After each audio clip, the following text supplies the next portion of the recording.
It's a laundromat. I don't know the name of it, but I have another child in my arms. My sister's baby is dead. We just picked him up on the babysitter. Did you try to do anything to revive? Try to do CPR? No, I don't even know how to do that.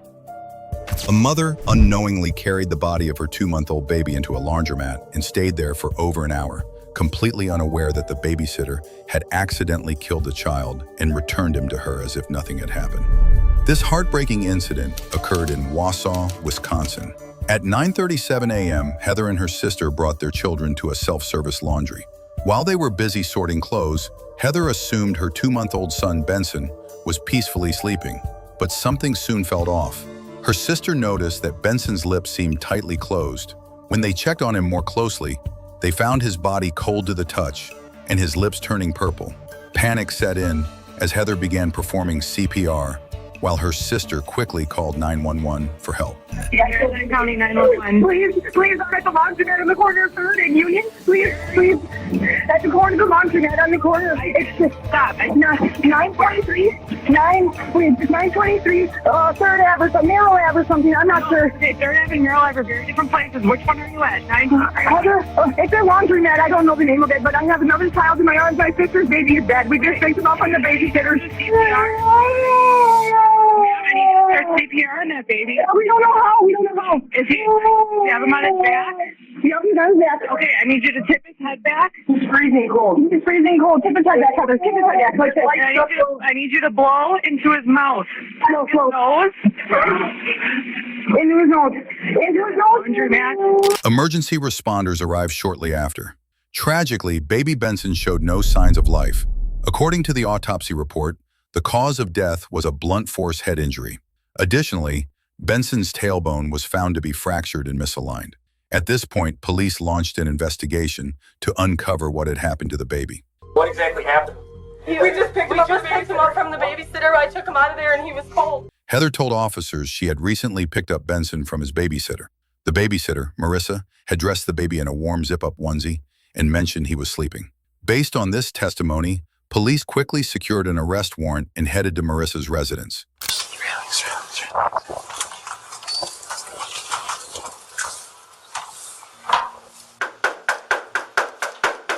Marissa, we're not going away. Open the door. Police department, arrest warrant.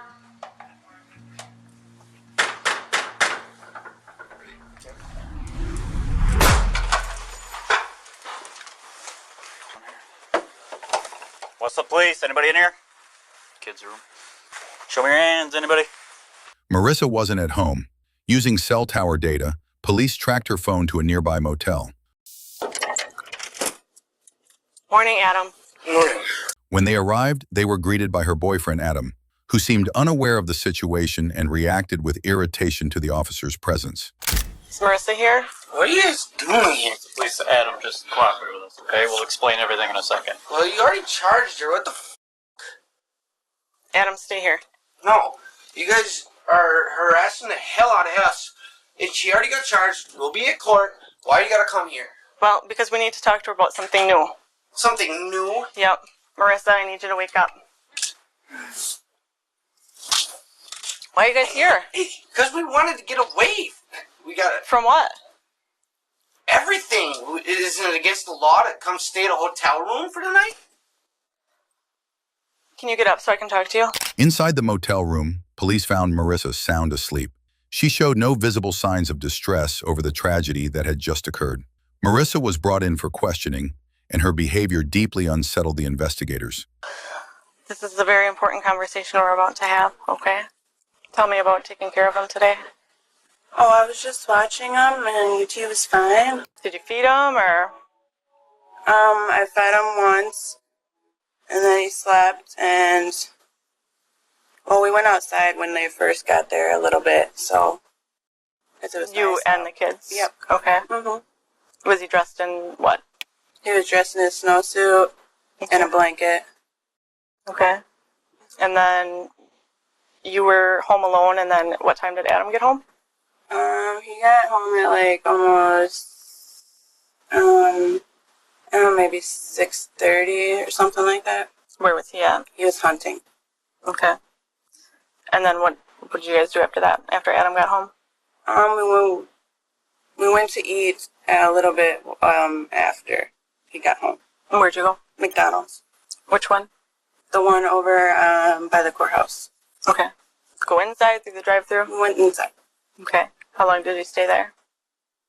I don't know, about maybe 15 minutes tops. Okay. So did you eat inside or you just grab the food and then go? We ate inside. Okay. You were able to finish your meal in 15 minutes? That's pretty good. Okay. And then what happened? And did you come straight home after McDonald's? Mm-hmm. The only place you went outside of the house was McDonald's? Okay. And then came straight home and anything significant happened? No. We came home after McDonald's. We put a movie in, then, like, I don't know how long it was after, but she called and she's like, I'm putting my clothes in the dryer and then I'll be there. And then, like, 15 minutes she came there, so. Okay. When recounting the events of that day, Marissa conveniently left out one chilling detail. Benson had already died before she and Adam went to McDonald's. She knew this, yet she still buckled the baby into a car seat and brought him along for dinner as if everything were normal. So the reason we're here, Brittany, I'm sure you must be asking yourself this, right? Not Brittany. I'm sorry. Marissa. You have a sister, Brittany, right? Yeah. The reason we're here is... During questioning, Marissa even managed to laugh at a female officer's slip of the tongue. When police finally informed her of Benson's death, she acted shocked, claiming she had no idea what had happened. Why is he dead?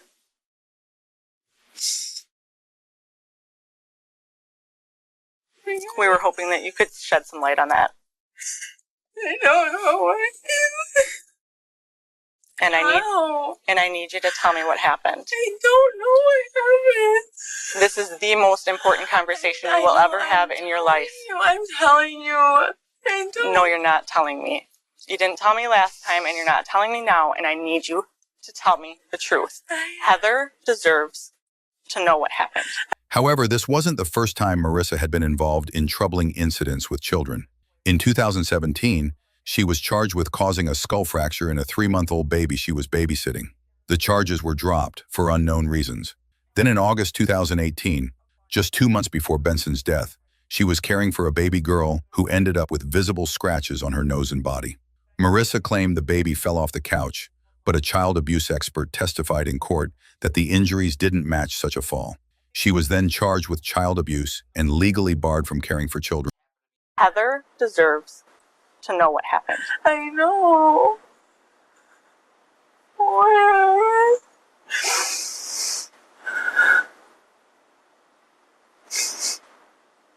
No, you're the truth. No, you're not. I am. I don't know what happened. I promise. I understand that things get frustrating, God. especially with you being pregnant and having a Yeah, child of your no, own. They were frustrating. I promise you that. From that same interview, we also learned that Marissa was currently pregnant. According to later reports, the 28-year-old woman was already a mother to 5 children. There's a reason. I'm serious. Nobody who lives in this town checks into a hotel at 9:50 p.m. after a baby died in their apartment. I don't know. I didn't know he died. And that's also a lie because she texted you and told you that he died. My phone's off. No, it's not. Yes, it is. No, it's not. I'll show you my phone. I'm serious. How do you think we found you serious? Now cut the crap, Marissa. This is the 3rd time we've had a discussion with you about a child, an infant in your care, and now one is dead. One is dead. I didn't do nothing to him. Then who did? No one. He was fine. Did Adam do something to him? No one did anything to him. He was fine. Babies don't just die. Marissa tried hard to explain herself to the police, but her attempts at acting sorrowful failed to convince anyone. Her expressions of sadness came off as forced and unnatural. He was fine. Babies don't just die. I would not kill a baby. I'm sure you didn't mean to, Marissa. Sometimes it's not what you do, Marissa. It's sometimes what you don't do. And maybe there was something you just didn't do tonight. And left him alone for too long. Yeah. No, 'cause I didn't kill him. Was it an I accident? promise you. Did you leave him alone? I left him in the pack and play after we got off. After we got back in from outside. Was he okay? He didn't make any noise. I have that video monitor thing. I didn't kill him. I promise you. I didn't. I would never kill a baby. So what happened when you came back from outside? Check that. He just uses a video baby monitor. And you went back inside and checked on Huh? him. When you went back inside, and he was in the back of what? Mm-hmm. What you saw and observed.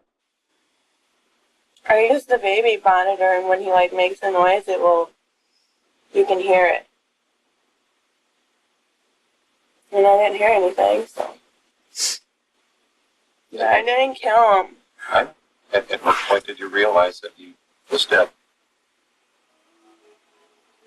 I don't know. Did he die in the back of? I didn't kill him. When faced with a barrage of questions from 5 officers, Marissa often gave irrelevant answers or tried to dodge the topic altogether, a typical response from someone trying to avoid confronting an uncomfortable reality. So how long was it that you didn't check on him? So start over. It was like after when like before Adam got there, I checked on him. And did you know then? But I didn't kill him. I know. Oh my god. How did you know? Huh? How did you know? Just because it was been that well, he does sleep that long and like, but I don't know, he like felt cold. And I was scared. My boyfriend wasn't there and everything, so oh my god. I'm sure it's scary. In later questioning, Marissa repeatedly claimed she didn't know how the baby died. She insisted that by the time she discovered it, the baby had already shown no signs of life. Did you try to do anything to revive him? Try to do CPR? No, I don't even know how to do that. Help me understand. Discovered him there. Yeah. Why didn't you call police? Because I was scared and my boyfriend wasn't there. And I didn't want our baby taken. At several points, she said she was terrified, so much so that she didn't even dare to call for help. However, she showed no concern for baby Benson, nor did she express any empathy for Benson's mother. Her only worry seemed to be how the baby's death might affect her personally. We do have an arrest warrant for you based on your other child. So we're going to be taking you into custody. Can I smoke a cigarette? Sure. Thank you. While Marissa was being interrogated, police were also questioning Adam. They were trying to clear up a key issue. Marissa had claimed that Benson showed no signs of life before Adam got home, but Adam had told police that just before heading to McDonald's, he remembered hearing the baby cry. Clearly, one of them was lying. Come on now. I swear to God, I did not know this. Yes. No, I swear I didn't. So, I swear I didn't know. Marissa's phone is in here somewhere. I didn't know, I swear. Heather has my phone number. She never, not once. So that's your phone? This is my phone, yes. Where's Marissa's phone? I don't know. I can call it and find it. That's all right. and then you guys come over here. You leave shortly after Heather leaves. And another reason we came here is Marissa's sister is supposed to be getting her kids tonight for the night. So we figured we'd come get it and she can just take the room tomorrow. Or today. So there's going to be an autopsy tomorrow that's going to tell us a lot more than what we know right now about the cause of death. According to the autopsy report, Marissa was actually telling the truth about the time of death. Benson had died about 2 hours before they went to McDonald's. As for Adam's claim that he heard the baby crying, this was attributed to a common psychological phenomenon, memory unreliability. Essentially, Adam had misremembered hearing the cry. Police confirmed through investigation that Adam had no knowledge of the incident.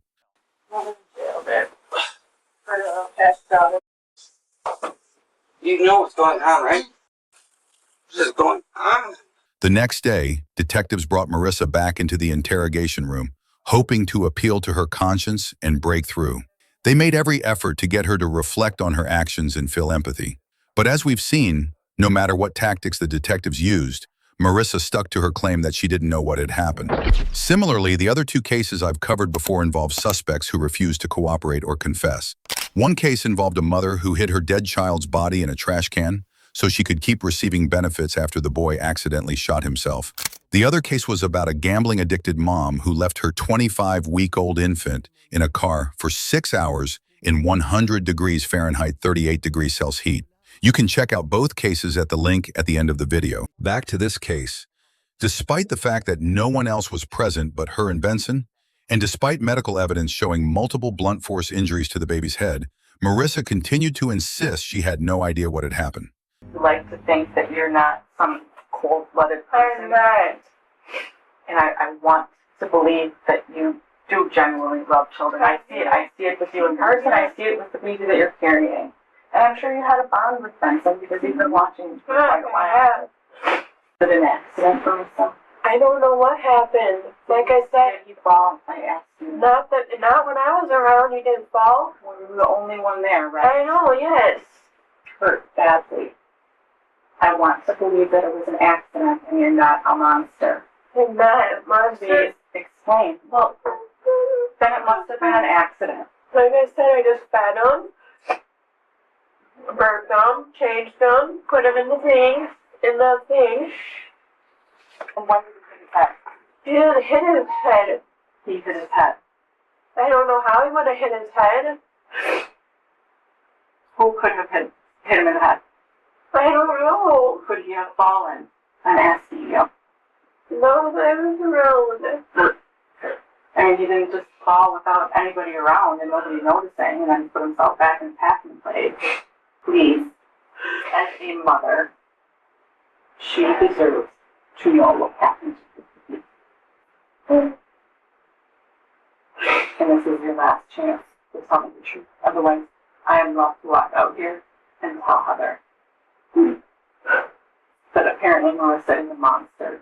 Because she can't even explain what she did. Even if it was an accident, please, you have to help me tell Heather. Detectives shifted strategy and tried to get her to imagine herself in another person's shoes. They asked her to think, if this had happened to her own child, how would she feel? That question left Marissa speechless for 2 full minutes. I don't know. Maybe I put him down too hard. But I didn't kill him or anything. You didn't mean to. I don't think you meant to. No, could never. Where did you put him down too hard and how? Show me. I don't know, like there like that. Where? Maybe on the playpen. Which playpen? Your guys is the one you guys have. That's the only thing I could think of. How many times? Once? Twice? 2 times? Once, probably. It's the only thing I could think of. I could never. That's not true. I could never. So I don't know, I promise. You keep saying I could never, but you know what? You did. You did. I did not. That child had multiple injuries to his head. Not one time, and it's not from a playpen. I don't know where he could have got it from. I did not do it. On everything. I'm telling you the truth. No, you're not. Yes, I am. No, you're not. Yes, I am. I'm telling you the truth. Absolutely not. In the following interrogation sessions, no matter how hard the detectives tried, Marissa refused to reveal the truth. Throughout the questioning, she showed very little emotion over Benson's death. Eventually, when detectives discussed the legal consequences she might face, she finally began to mentally break down. I was frustrated. I understand. And rings. And you tried to make it right. Yeah, I did.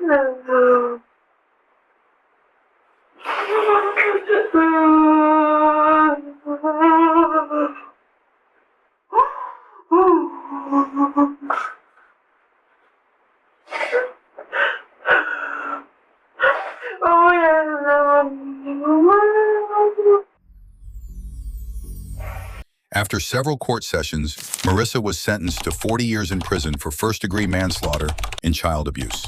In addition to her prison term, she will face 20 years of supervised release after serving her sentence and will be permanently banned from having contact with any child under 18.